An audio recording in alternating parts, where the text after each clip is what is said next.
All right, good afternoon, everyone. For those of you I haven't met yet, I'm Robin Gilbert, and I'm with OCFS, the Division of Youth Development and Partnerships for Success. In that role, I work with runaway and homeless youth programs throughout New York State, and also with the Safe Harbor New York program. Thank you all for being here this afternoon. I have just a few housekeeping items to go through. First, if you encounter any IT issues with the presentation, you can email info@welfareresearch.org and help will be sent your way.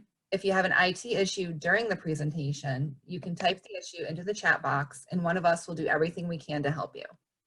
All presentations are being recorded and will be posted in HSLC for future viewings. Certificates can be made available after the summit by request. If you need a certificate, please send your name and email address to Christine Anderson here at OCFS. Next week, we will send out a post-summit survey. Please use this opportunity to provide feedback about the event so that we can incorporate it into future sessions. Lastly, participants will automatically be muted during each presentation. Each presenter has about 45 minutes of content, including an interactive activity, and we'll reserve about 15 minutes for questions and answers. If you have a question or comment during the presentation, those may go in the Q&A box. We ask that you try and hold questions until the end, and then the presenter will get to as many questions as time will allow. If we do not get to your question, we have the ability to see the questions after the presentation, and we'll get you an answer as quickly as possible afterwards. With that, I want to introduce this afternoon's presenter, Selena Higgins. Selena has over 25 years of experience working in the field of child welfare and currently holds a position as Executive Director of the Office of Child Trafficking Prevention and Policy for the Administration for Children's Services in New York City. She currently facilitates a variety of group work models, some self-designed, including providing direct therapeutic services to trafficked youth and other vulnerable populations. Selena has also developed many unique trafficking-related trainings. We are very excited to have her here with us today. And with that said, I'm going to turn it over to Selena.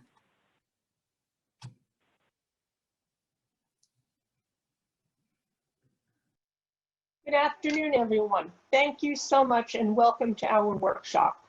My name is Selena Higgins, and as was mentioned, I'm the Executive Director of New York City Administration for Children's Services, Office of Child Trafficking Prevention and Policy. And with me here today is my co-presenter and the co-facilitator for many of our groups, T. Francis. Francis? Could somebody please bring Francis up on the screen? Hi, I'm sorry about that. I think I was muted. Good afternoon. My name is Francis. I also work for ACS as a child protective specialist, but most recently and most currently, I am on my way to graduate from Hunter with my MSW in January. Thank you.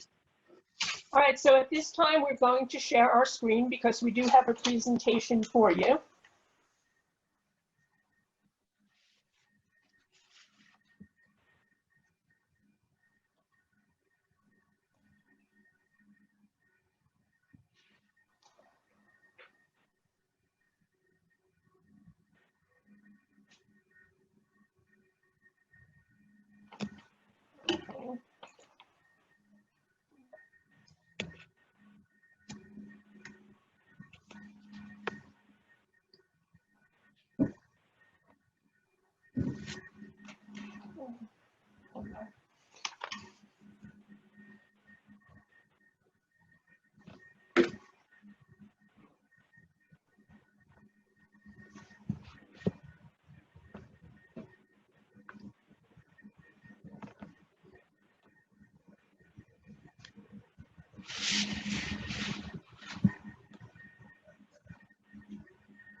Okay, can everybody see the screen?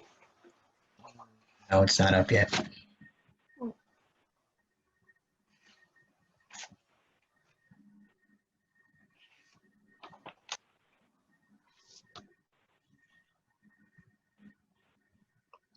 Okay, it's up.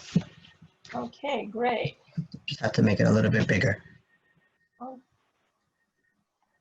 Yes, perfect. Okay, thank you for patience through our technical difficulties because we are social workers, not IT. All right. So Francis is going to share with you the objectives for our work. So today we're going to talk about recognition of the dangers inherent in increased unsupervised screen time due to COVID-19 isolation. We're also going to talk about the value of the group work that we've done in terms of the communication methodology for the teens. Also, we are going to touch on the use of virtual platforms to provide residential at-risk youth with child trafficking psychoeducation, online safety awareness, and dialectical behavioral therapy, DBT skills. But first, a message from our sponsor, which is New York City's Public Child Welfare Agency. So ACS investigates child abuse and maltreatment cases and contracts to provide a variety of services for foster care, preventive services, and also detention services through the juvenile justice system. ACS is also the first public agency in New York City to provide full-time resources to trafficked and at-risk children, having developed the Office of Child Trafficking Prevention and Policy 5 years ago. So we have a variety of programs, including sponsoring the New York City Safe Harbor program, which means that we work with children both within and external to the child welfare system.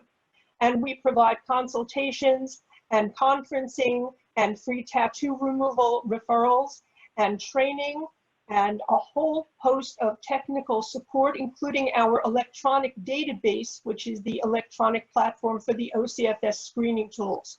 But today we're going to talk about group work. And here's a variety of the groups that we provide. We're an office of 5 people, 4 of whom provide the training and the groups in addition to everything else we do. So we do have a variety of groups, but today we're going to focus specifically on the cyber safety group, which also includes stress relief for teens. So why is group work a valuable psychoeducational method for transient trafficked and at-risk youth, right? So we provide a supportive environment where sexually exploited survivors can safely break their silence through mutual disclosure, through peer support, and a bonding experience that they have and encounter through groups. We also help them develop positive trust by providing specific trust-building exercises, and we increase self-esteem by empowering the youth to feel comfortable in sharing common experiences, hence minimizing isolation and social stigma. So we keep talking about youth, but who are our youth? Who are the kids that we work with in these groups? Well, they're children in New York City's child welfare system, either entering or being replaced in foster care.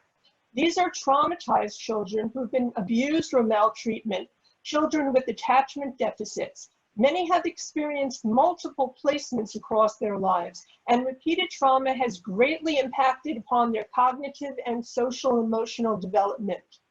Many of our teens function behaviorally at a level far lower than their chronological age. And the Nicholas Scarpetta Children's Center is a temporary residence for all the young children that are in New York City who are involved in child welfare. So normally if a young person is removed from their parent, if they happen to have a PINS, if they may be involved with court involvement, maybe a juvenile justice case, and they're removed from their home, they're often housed at this particular site. Again, where we provide, childcare services, nursing services, and a whole host of other services for the young people that reside there. So why use DBT? The original model was focused on, teaching DBT to the Children's Center youth. Dialectical behavioral therapy is an effective combination of cognitive and behavioral therapies developed by Marsha Lanahan. The goal of DBT is to transform negative thinking patterns and destructive behaviors into outcomes that create a life worth living. So based on the slide that we have here, what we try to do with DBT is to decrease particular behaviors, which would be suicidal, assaultive, or AWOC behaviors, and increase behaviors in terms of behavioral skills, goal-directed behaviors, and the ability to positively structure their own environment. If you're not familiar with DBT uses a set of skills developed to develop mindfulness, distress tolerance, interpersonal effectiveness, and emotional regulation abilities. So a few of the slides here show different skills that one would be taught in a potential group, again, to manage behaviors and to offset negative thoughts and habits. So we started out with traditional DBTA, which is the version for adolescents, combined with trafficking awareness, which we embedded in role plays that we used.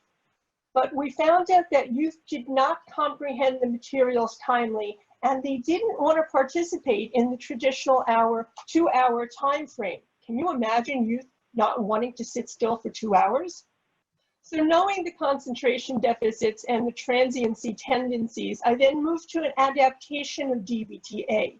I attempted to condense sessions and highlight important points through the use of more colorful handouts and videos, focusing on trafficking awareness and using the Dbt skills surreptitiously as stress reducers.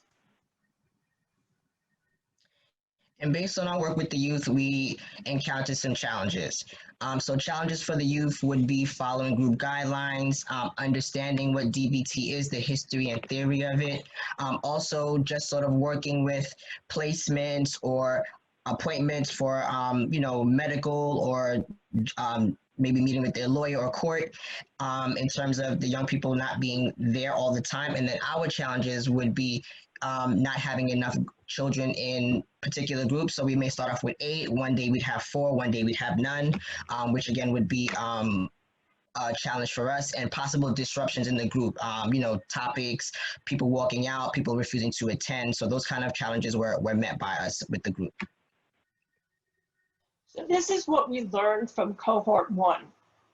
We learned that transient youth tend to be transient. It didn't matter how much we attempted to engage them. Kids have things to do. They have places to be and people to see, and that overrides anything that we had to offer. We also recognize the vulnerabilities that impact upon their participation ability. So we had to be very, very careful with our verbiage to avoid trauma triggers, the recognition of cognitive delays, because a lot of these youth are not literate. So we realized they couldn't do the homework. So we had to do the homework in the subsequent session orally. A lot of the youth have learning disabilities. So we had to put the material at a 4th grade level and make sure that the handouts were very colorized, and so that they would be engaging to them.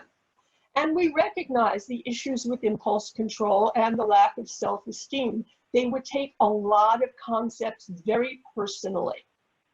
So we tried to engage them as best as we could. We recognized that talking groups were just not as successful as the media, and that they were processing at a younger level. And we really tried to engage them through the bright colors and physical participation, a lot of movement. So the model metamorphosis was version 1, which was the traditional DBTA. Version 2, then that was the modified DBTA. So then we were at the point of trying to figure out what would come next in order to engage the youth. What came next was actually COVID. Completely unexpected, but COVID struck. And so we also had sheltering in place and all of its implications, including what happens when youth with internet access are isolated from their regular activities and have increased screen time. So what we suspected in the beginning has now been substantiated by studies which have linked COVID isolation to increased screen time. Studies have demonstrated that youth have increased screen time on an average of 30 hours a week. Now, of course, we know that some of the increased screen time could be due to virtual schooling. However, in this study of about 2,400 youth, 1/4 of the youth, about 600, engaged in longer screen time for leisure purposes. Additionally, in other studies, it was found that streaming videos topped the list of youth ages 6 to 12 plus. This was followed by watching regular, as in non-educational TV, and game playing. So it really wasn't about school online. And what we know about young people is that they love their smartphones and their smart devices, right? So even prior to COVID, we knew that young people were spending an exuberant amount of time on a screen, right? On social media, on different platforms and apps, playing video games.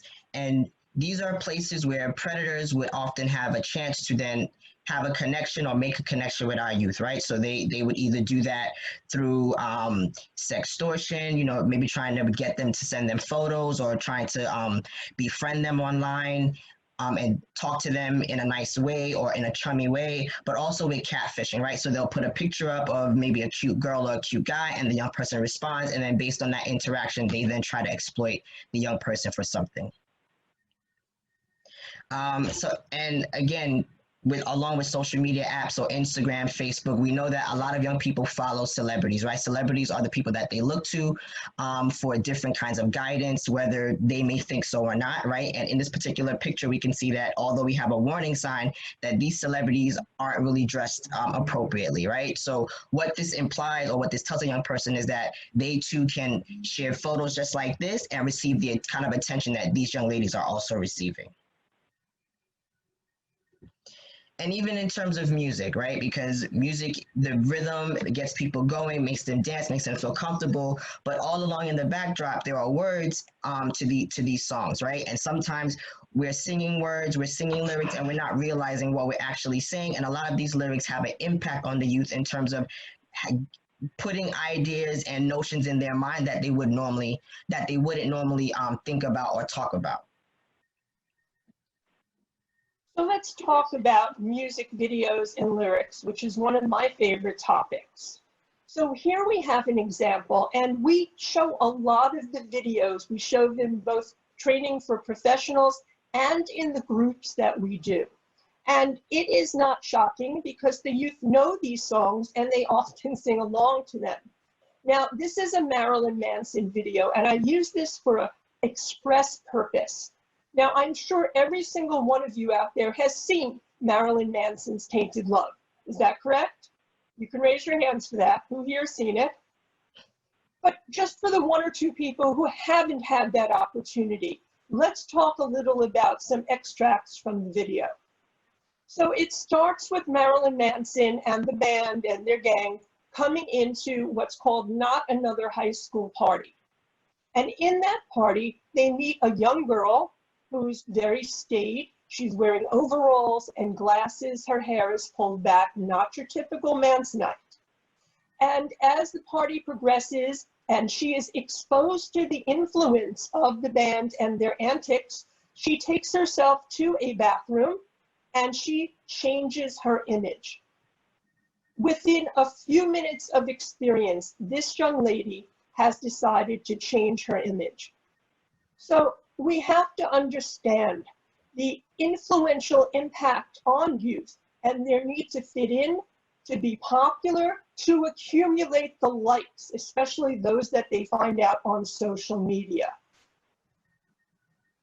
So for these reasons, I developed a group model focusing upon cyber safety concerning 4 of the aspects of abuse identified, which was online unsafety, sextortion and the lack of consent, human trafficking vulnerability, and cyberbullying. I seem to see more and more of these both in the news and in the teams that we work with. So I also snuck in some distress tolerance and interpersonal effectiveness DBT slides under the guise of stress relief. Now this worked well because we would start by asking the teens, so who here is stressed? And guess what their response always was? So now I ask you, who here is stressed? Maybe we should go over a DBT exercise together. And of course, due to COVID, we provided the workshops virtually. And a virtual platform really is appropriate for this topic since the model focuses on cyber safety and virtual predators. We provided several cohorts of the model at the Children's Center and several residential treatment centers using brightly colored PowerPoint slides with a lot of embedded MP4s, many of which the kids sang along to. And here you can see some of the results of the groups. So here is the full model metamorphosis. We'd seen version 1 and 2, and then we moved into version 3, where the virtual platform instigated the interest of the youth, and we used the PowerPoints with the embeds and the colors. And what we found was heightened participation, more spontaneity in responding. We didn't have to call on youth. Youth were bursting out of their seats to participate. We still experience some transiency issues at the Children's Center, not so much at the residentials. And here are some of the youth responses, right? So feedback was, how do you organically cope with stress? So some would say eat junk food, smoke, go to the gym, go outside to pop someone, which we didn't know what that meant, right? So we asked the question, what does that mean? What does that look like? And it basically came back that they would just go outside, find a random person and hit them, right? And it didn't really matter who it was at the time, but that's how they would cope with their stress, right? So then we would then introduce the value of the stop skill, right? So keeping them from losing their mind and doing something that they were gonna regret later, right? And then what did they learn? So, try to be a little bit safer because, predators are out there in terms of the online screen time. And again, with the catfishing and the sextortion, seeing ads, answering people that you don't know, maybe ads that say, oh, you can make money or be a model. And then when you answer those ads or you go to this interview or in-person meet, it's not what it seemed. So we felt it was rather successful, and we presented the model at the International Association of Social Work with Groups conference, which this year, of course, was virtual. We received a lot of positive feedback, and so we progressed. So where we are going at this point is we're continuing to provide the cyber safety and stress relief model. We've also formed a traditional DBT consultation team trained by behavioral tech, and we are instituting a 12-week model at 3 residentials concurrently with therapeutic support at the Children's Center for the participating youth when they return from AWOC or they're between placements. So now, we're going to run through a few slides of the sessions. I'll provide a general overview of what the youth may experience. So just be mindful that it's not a full session, right? But just slides from 4 of the sessions in an order of succession. And we'll start with session 1, which is online sexual abuse, asking about social media accounts. So why don't all of you go ahead and answer this question? Because it applies to everybody. Yes, it does. Go ahead and tell us, have you ever friended or added to your followers on social media someone you've never met in person? And I'll admit I've done that myself. And that often helps the youth just as well when we institute this discussion, when we share with them that we've also stepped into this void as well. And we initially inquire about security, right? And then we later provide them with different tips and maybe apps that they can put security measures on their phone when they're either online or maybe on a game, and again, having interaction with other people that they may not know. Now, this question is really important to us twofold, because we're able to gauge the need for external affirmation within the group. We generally work with youth ages 14 to 18, many of whom have experienced attachment deficits. So the need for external affirmation demonstrates the potential for vulnerability to a stranger who appears to fill that gap. And so we have here a case scenario, right? And in case scenario 1, we can read that, Kim is 14, Sam is 19. But when we go through all of the different things that are in this vignette and we talk to the young people, their responses more on the side that this is an unlikely situation to happen in terms of meeting someone at a store and then going to the bathroom and then sharing pictures. That seems less unlikely to happen in terms of what the youth respond back to us. But in terms of part two, right, story two, Kim being 14 again, Sam being 19, and them more than likely meeting online and chatting, swapping, selfies or different pictures, the young people recognize that that is a more likely situation to happen, right? Because oftentimes, yes, they're on social media, they're engaging in different chats with different people, and that's a more likely scenario to happen where somebody may ask them for a picture or see a picture of them and then either swipe it off their account, off their page, or they may send them something. So we also find out how many of the youth know about the dark net or have even surfed it, and some of the youth have been there. We show a video about the dark net and about Sweetie, who's a digital puppet of a young girl created to entrap pedophiles. And that includes 20,000 men on the dark net who tried to contact Sweetie. We also discuss what's phishing, right? So in terms of, gathering personal information, using deceptive emails and websites. And we sort of go through a brief case scenario of, how sometimes you may get an email saying that, I have X amount of money, or I'm looking for X amount of money from you because I have photos of you that you don't want anybody else to know. And then, that sort of conversation is had back and forth. And that would lead the person, let's say it's me, to then contact this person and say, well, what do you have? And then maybe try to pay them off. And also catfishing, which, we've seen the show before where you may have someone who's interested in you. They may use the face or the body of someone else who's more attractive. And then by the time, time passes, you're talking to them so much that you begin to have a bond with them. Once you meet them, they're not who they seem to be. So then we move into the DBT skills. We start the discussion by finding out how youth cope with stress. So think to yourself, or if you want to share, use the chat, how do you cope with stress?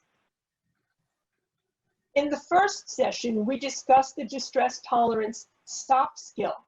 All DBT skills have acronym titles. We found the STOP skill to be very easy to share and receive a lot of response by youth. So let's take a minute and do this together. So first, imagine you're in a situation where you're experiencing overwhelming emotions and stress. Now that couldn't possibly be your job, now could it? Nah. But take a moment and think to that. And now, stop. Literally stop. Just freeze. Don't react. Don't let the emotions take over you. Stay in control. Hold it. Sometimes it works really well when we teach the kids, we have them freeze. So they'll be talking and they'll be jumping around and then we all freeze and we stop. And then we take a break, step back and breathe. And we do teach breathing. We teach meditation. We teach the mindfulness skills as well. And by the time we get to stop, we've already discussed mindfulness in general. So take a deep breath. Don't act on impulse. Stop. Breathe. Observe. Take note of the situation. Think about what's really going on here. Think about what's going on outside and how it's impacting you inside. So what are your thoughts? What are the thoughts creating as to feelings and emotions? What are people doing to impact upon you before you impact upon them? And then we proceed mindfully. So we want to make an informed, mindful decision about our next step.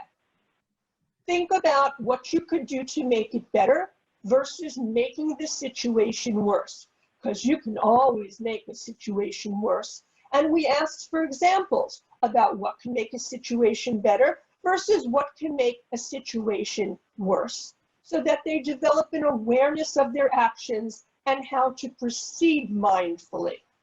So it's a lot of fun, And it's very active, and we're very physical in acting all of this out. And the youth really seem to enjoy learning the skills. And then we can... I'm sorry, but it's Okay. not just about learning the skill, right? It's about discussing the importance of the skill. Having the young people recognize that the skill is to help reinforce reinforce adding new behaviors, and making it a thing of practice to be more consistent. So the more you do it, the better you get at it. Absolutely. So then we conclude the session with a dangler to try and get them back for next week. We try and give them a little graphic and a mini discussion about what's to come. And it seems to be rather successful.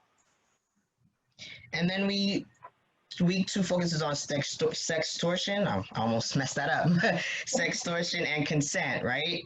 And we talk about the various things that are on the screen, applications to download, you know, turning off. Well, so this is wrapping up week 1, where we remind them about antivirus apps that we've given them. Be mindful of your camera and your microphone. If you're not using your smart device or your tablet, you should always turn your camera off. Sometimes people cover their camera with maybe tape or paper so that, again, people can't see what's going on. And some of this review from week 1, it refers to slides that weren't shared here today due to time constrictions. So then we ask them, what is sexting, right? And we try to get them to tell us what it is. And most of them always have it right. That is sex plus texting, which again equals sexting. And then often what we do is we show the Thorn video on sextortion. I don't know how many of you have seen it, but if we have a few minutes, we're going to show it to you. And if you've never seen it or never used it, we highly suggest that you do in your work with youth. And maybe we will. Okay, so you did a thing. Good. You sent a picture of yourself with no clothes on. Something you thought wouldn't be shared. And in a polite society, cats wear clothes, right? Anyway, it seemed like a good idea at the time, but now things have gone wrong, terribly wrong. Maybe you shared the picture with someone you loved and trusted, but after a while, things weren't so friendly. Or they said they'd help you become a star, but they just wanted to use you. Or maybe you met someone online and they really seemed to understand you, but then it got weird, and it turned out to be someone totally different. Now the person you shared the pic with is demanding more and threatening to tell. That's sextortion. Yep, that's a thing. The perpetrator relies on you feeling ashamed and keeping quiet. But they are the ones who should be ashamed. What they are doing is wrong. And it's never too late to find your voice to ask for help. Or too early to reach out to your friends to tell them you'll be there no matter what. In fact, you can stop sextortion before it starts by talking about it now. With support, you can do anything, and you can focus on the important business of being cats. So tell your closest friends today you've got their back no matter what.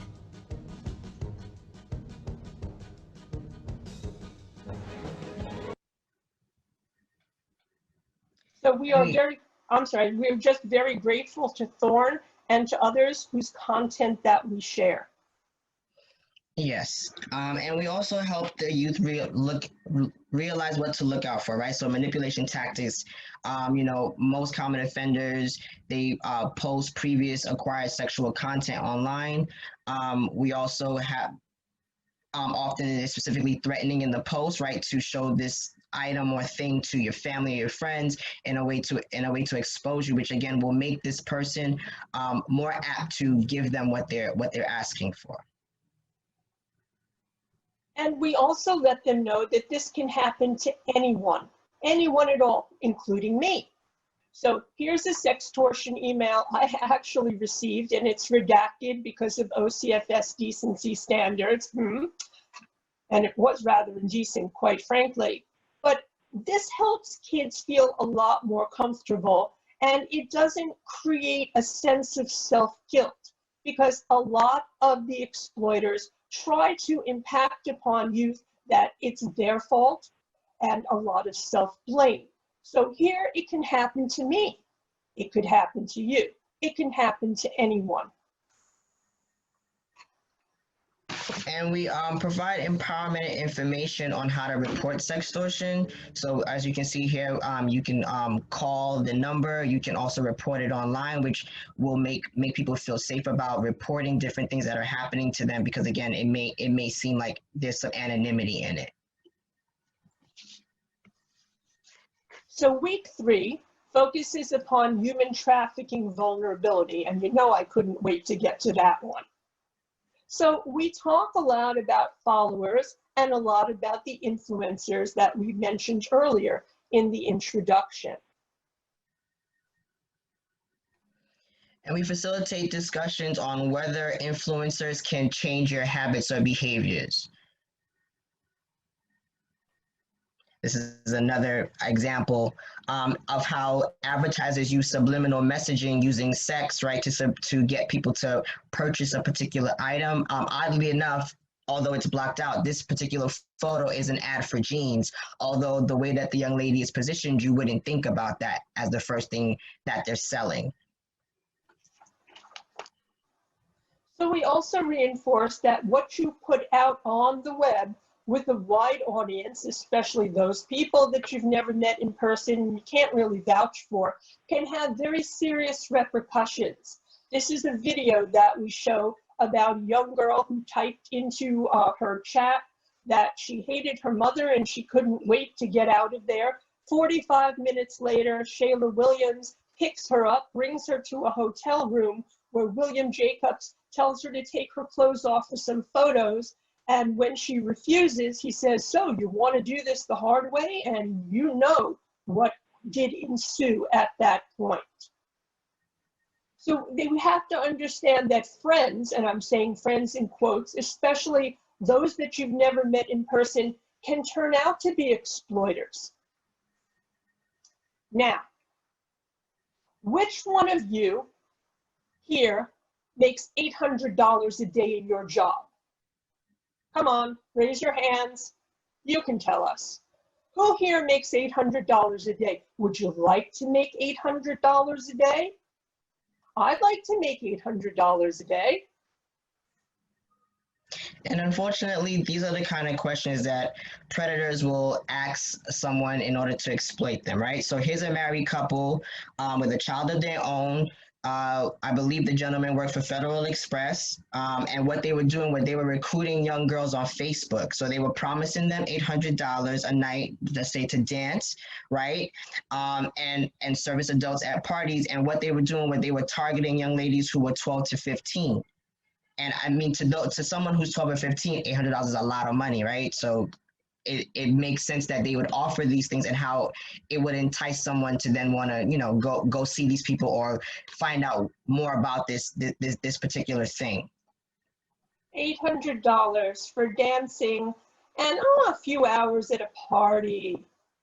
Okay, so $800 is a lot of money to us. Imagine a 12-year-old. Imagine the teenage brain that's thinking with its amygdala, thinking impulsively, not considering the consequences of the actions.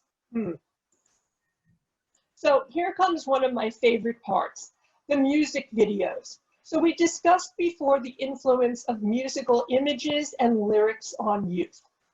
So we're not going to show the videos here due to OCFS decency standards, but we are going to talk a little about them with some of the redacted lyrics. So here's Cardi B, and here Cardi B is extolling the virtues of money, how you get money. She says, big fat checks, big large bills. But there's nothing in this world that I like more than checks, money. All I really want to see is the money. The question is, how do you get that money? Are you working as a civil servant, social worker for OCFS or ACS or one of the other counties? So here is Cardi B's latest. All right, now I had to severely edit even the slide. Forget the video. You're not going to see the video. You can Google it. Believe me, it's way out there on the web. And it's nothing that the youth haven't seen before, and in fact, they sing along with it. So The acronym for this song is WAP, W-A-P. If you're not familiar with it, you can Google it because I'm not going to tell you what WAP stands for. But let's look at some of the lyrics, the redacted lyrics. So Cardi tells us, there's something in the house, there's something in the house. She tells you, I don't cook, I don't clean, but she got this ring. She says, ask for a car, pay my tuition, now make it rain. So you've got to understand that in its first 24 hours on YouTube, there were 26 million views, not hundreds, not thousands, million views. And you've got to also remember that Cardi B has 75,091,501 followers on Instagram as of last night. Latest stats. 75 million people. And I guarantee you there's a whole crop of them that are under the age of 18 following Cardi and singing along to WAP. Similarly, there are a lot of young men that, you know, look up to 50 Cent or look up to Snoop Dogg, and they too have a song called PIMP, which originated by Snoop Dogg, who proudly, you know, boasts that he used to be a pimp for, I guess, about 2 years, and 50 Cent remade the song, right? And then in this version, he ends the song by this notion or this phrase that there's no business like hoe business, which isn't a funny term in terms of, you know, the kind of young people that we're working with and how they're exploited and made to feel. So we end session 3 with an understanding of the components of child trafficking, and to help the young people develop an understanding about it not always being about sex, right? So you can be exploited. Anyone under the age of 18 can be exploited, and you could be dancing, right? You could be escorting, you could just take pictures or have video. So again, it's not always about sex.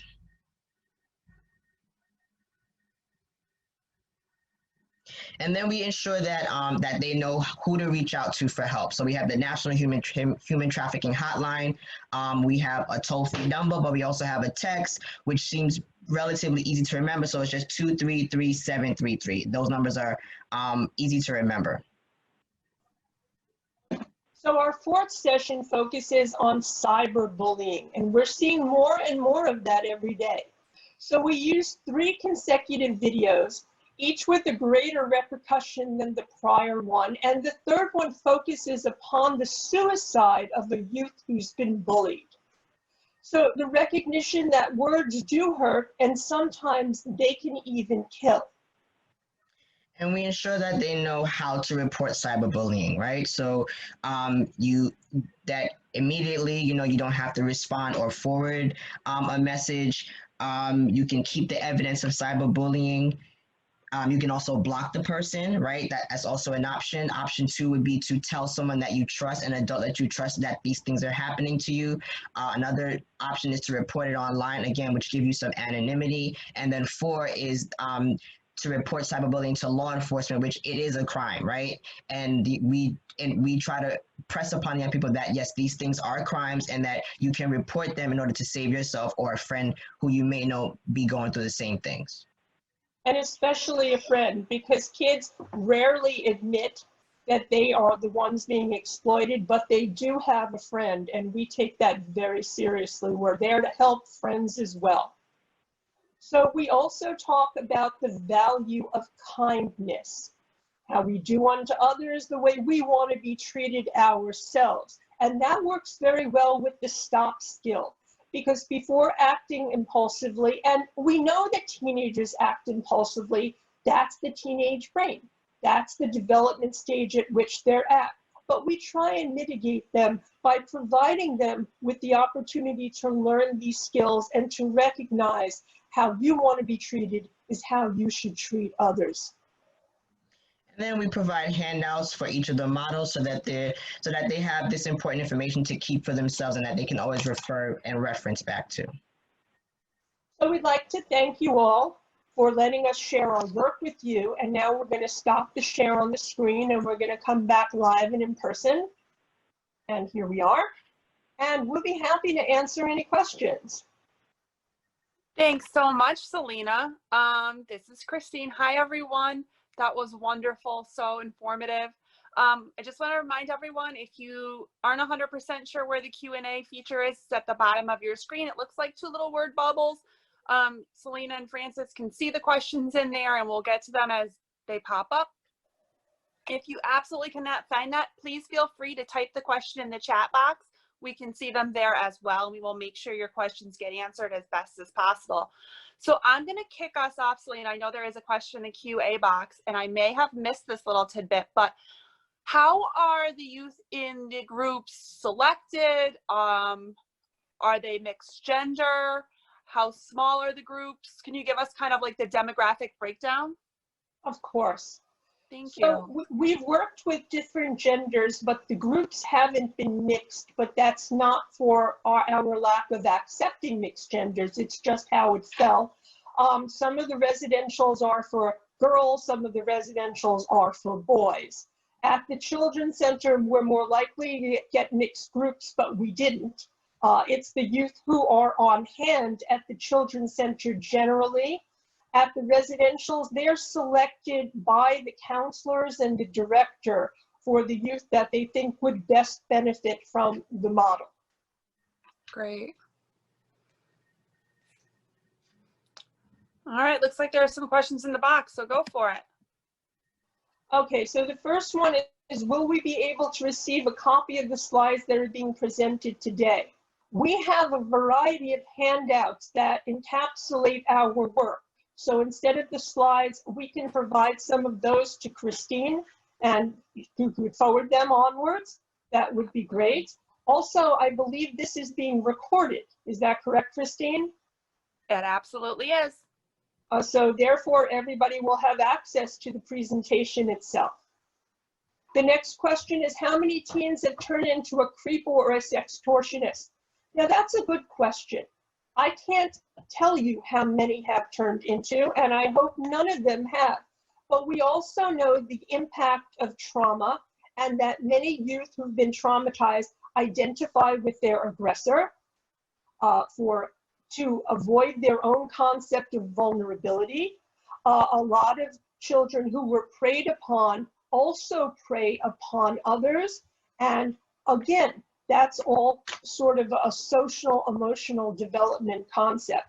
So I can't answer number, but I can say that it is likely, because we know from studies of predators that many of them have been abused themselves as children. Selena, can we just rephrase that? Maybe how many of them have actually turned in someone who is a predator or reported someone who was a sextortionist? That I don't know. You mean Okay. of the children in the groups in which we work?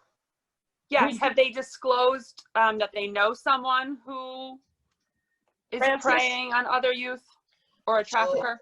So they've expressed that they know young people who have been in situations where they may have been exploited. Have they specifically identified who these people are? No, but they have given us areas of which they were involved, or a friend of theirs was involved, and they had common knowledge, like firsthand information about those particular goings-ons and dealings. So yes, we do get a lot of reportings, but not necessarily concrete to say, okay, we're going to report it to the authorities to have it further looked into. Yeah.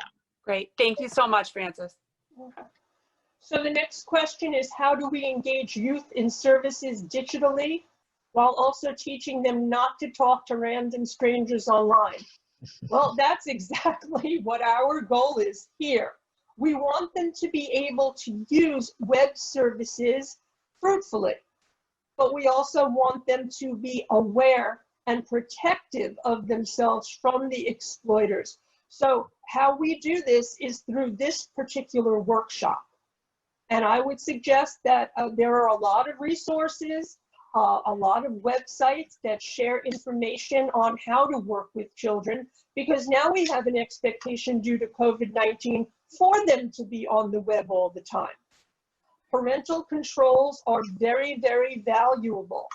So whether it's a parent or a foster parent or a residential, somebody should be watching the websites to which the child goes on their phone and looking at browser history on computers. I think also to keep in mind that when you're meeting with young people or talking to them, they have the knowledge, right? Because a lot of them have already seen things, heard things, have been involved in a lot of things that they're not sharing. So even if you use them as a resource themselves, so to figure out what worked for them, what worked for their friend, you can always try to re-engage them by using that same information that they give you back to them. Or that they give to each other, which is why group work is such a valuable model, because kids will learn from kids. Absolutely. So then we have the slides went by fast. I missed the resources and support link. Can you please share again along with contact information? So was that our support link? Okay, I see that it's already been put into the chat. Yep. And anyone can reach me at any time through my email. I'll make sure I put that into the chat before we close. Okay. Now we've got, are they asking about becoming an offender, or is there data about people getting reported? I need some clarification on that. I think that goes back to the question where we had answered it in two different ways. So I think that one's already been addressed. Yes. As is, are there any stats on how many have turned in someone? Right, yeah. So about opportunities for youth who have previously benefited from the group to teach as well through peer support. So none of the youth from the groups that we have promulgated. However, we do work with one particular youth. So we have what's called a credible messenger program. And we would like to eventually fill additional positions, but right now we have one youth, former foster child, former trafficking survivor, and she is absolutely lovely, above age 21, and she is utilizing what she has learned, both in the past and from us, in order to engage other youth through peer support. Okay. No question, just a comment. Thank you for calling out those rappers that use explicit lyrics that negatively impact young minds. And thank you to you for highlighting that, but it's not just rappers.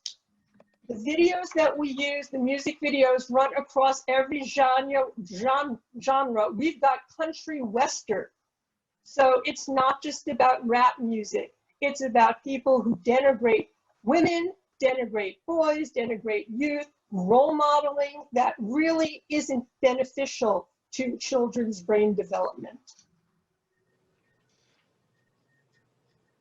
Yeah, I think also in our groups, although the notion is that, oh, it's always young women, we do try to highlight that also young men are vulnerable to being exploited as well, because they too have a lot of, body issues, a lot of different self-esteem issues that nobody really addresses. So we do try to bring those things to light in the groups, and very often the young men are the ones who have the most stories, who have the most they're always engaging, right? They ask a lot of questions, they have a lot of information that they share with us. So I mean, the groups on a whole have been really good. Yeah.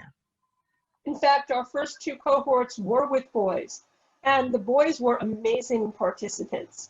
But we also know that LGBTQ youth have a high correlation with trafficking, but we also make sure that they understand that you don't have to be LGBTQ.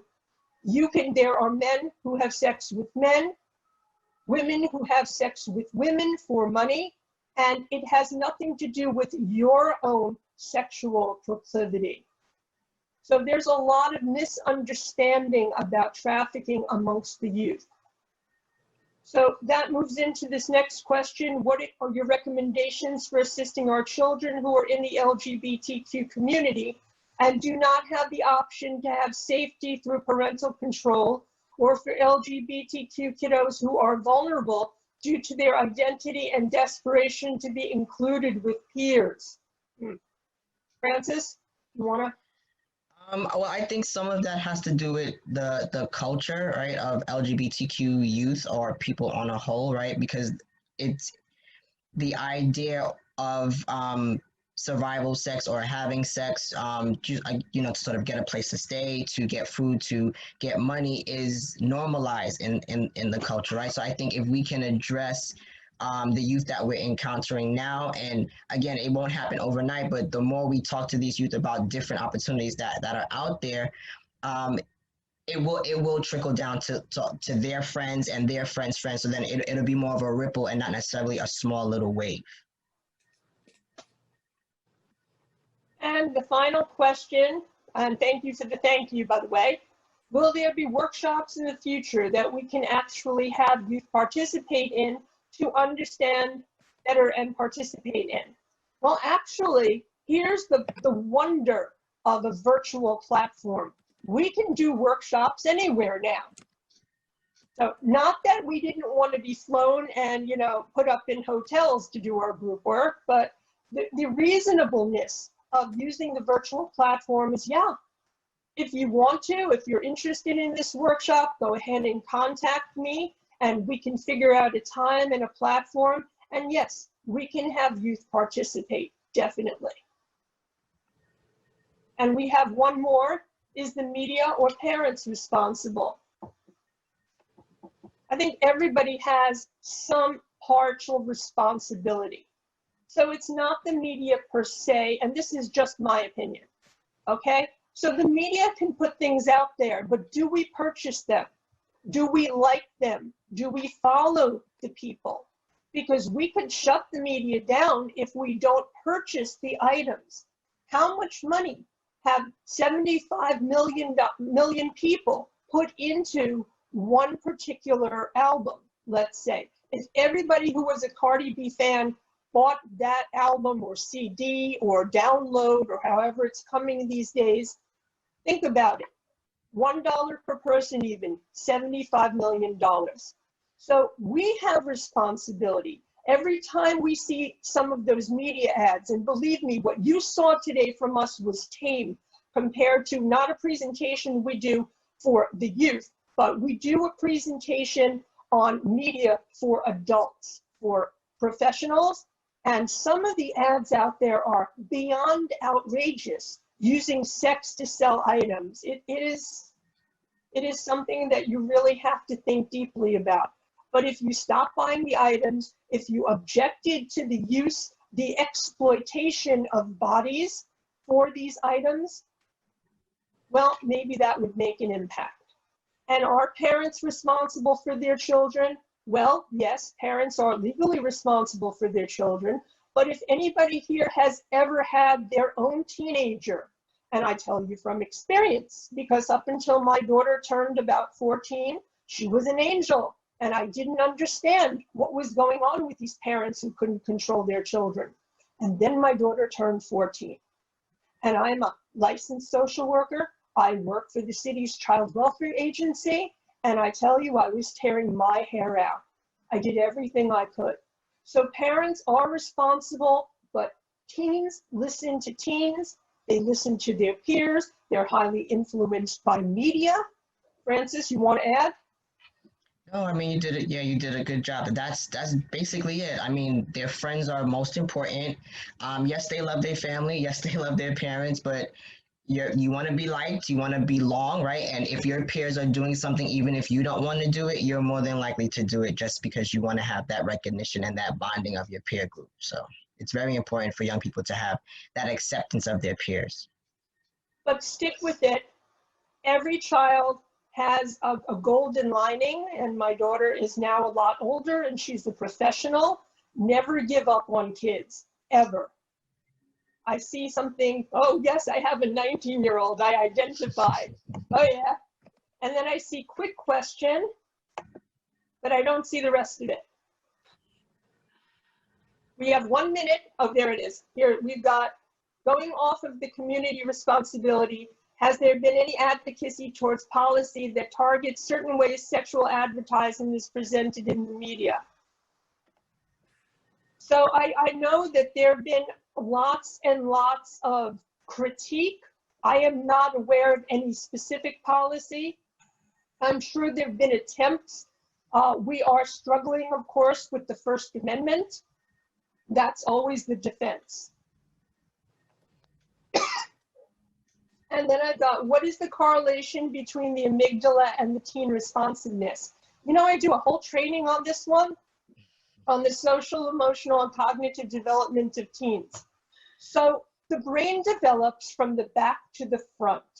And the most primitive part of the brain develops first, and that's called the amygdala. And the amygdala is your reactive part of the brain.